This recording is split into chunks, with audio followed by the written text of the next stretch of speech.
बात को मीठी मीठी बोले राजा जी, बोले राजा जी।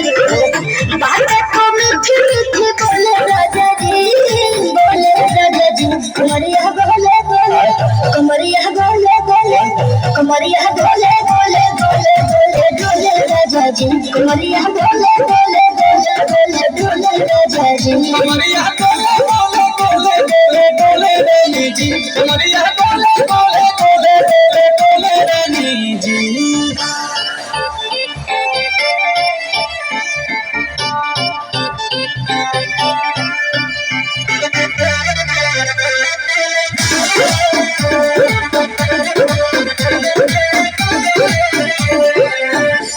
हसीना इशारों के बिना सीना से जलवा के सब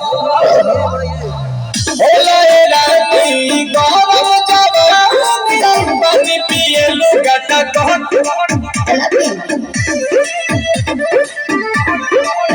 या कमरे में चलो जरा सा मोहब्बत मांगो, क्यों हो सीधे साधे तुम्हें पूछो पूछो। आओ बाबा तो होले होले राजा